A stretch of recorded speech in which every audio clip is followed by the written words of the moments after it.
গাছ একটা নতুন গল্প। তো আজকের গল্প হচ্ছে এই রসুন লতা গাছ নিয়ে। তো এই গাছটা আমি নিয়ে এসেছি কালকে, তো এটাকে আজকে প্রতিস্থাপন করব। তো কিভাবে কি প্রতিস্থাপন করছি এই গাছটাকে তোমরা দেখতে। গাছ নিয়ে আসি তখন এরকম প্যাকেটে থাকে বা খোলাও থাকে অনেক সময়। যদি এরকম প্যাকেটে থাকে তাহলে কি করছে, এই প্যাকেট সমেত মানে গাছটা বসিয়ে দেয়। আর এক একজন আছে কিনা যে এই প্যাকেটটা বাঁচাবে বলে, যে পরে গাছ লাগাবে বলে এই প্যাকেটটা মানে হচ্ছে বের করার চেষ্টা করে। তো তোমরা এটা করবে না, কারণ হচ্ছে গাছটা আমি যে টাকা দিয়ে কিনে এনেছি, যদি এই প্যাকেটটা বাঁচাতে গিয়ে গাছের শিকড়গুলো নষ্ট হয়ে যায় তাহলে কিন্তু গাছটাই মরে যাবে। তাতে মানে হচ্ছে বেশি খরচা পড়ে যাবে।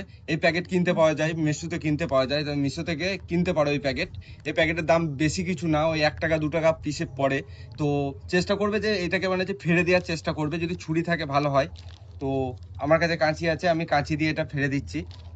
ঠিক আছে, দেখবে শেকড় টেকড় যেন ছিঁড়ে না যায় বা কেটে না যায়। যত শেকড় না কাটবে ততই ভালো। গাছ লাগাবো, চেষ্টা করবো যে একটা ছোট জায়গার মধ্যে লাগানো।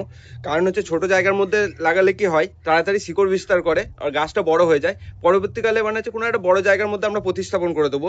তো গাছ লাগানোর সময় দেখবে তোমার ছাদ বাগানের মধ্যে অনেক সময় পড়ে থাকে যে মরা গাছ যেগুলো থাকে সেগুলো তলায় দিয়ে দেবে, তাহলে কিন্তু কি হবে না, এই যে আমি আজকে দিয়ে দিলাম যে একটা গাঁদা গাছ মরা ছিল সেটা আমি দিয়ে দিলাম। তো তাতে কি হবে না, ড্রেনেজ সিস্টেমটা খুব সুন্দর হবে। তো এবার কিভাবে মাটি দিচ্ছি সেটা দেখো, আমার মাটি অলরেডি তৈরি করা আছে। এবার আমি মাটি দিয়ে গাছটাকে বসিয়ে দেবো।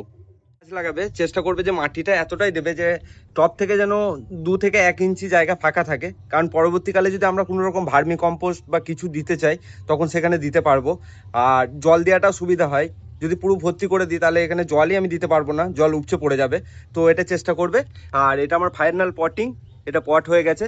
পরবর্তীকালে যখন ফুল আসবে এই গাছটায় তখন আমি ভিডিও করে তোমাদেরকে দেখাবো যে ফুল কেমন এসছে বা কি খাবার দিতে হবে না দিতে হবে সেটাও আমি দেখাবো।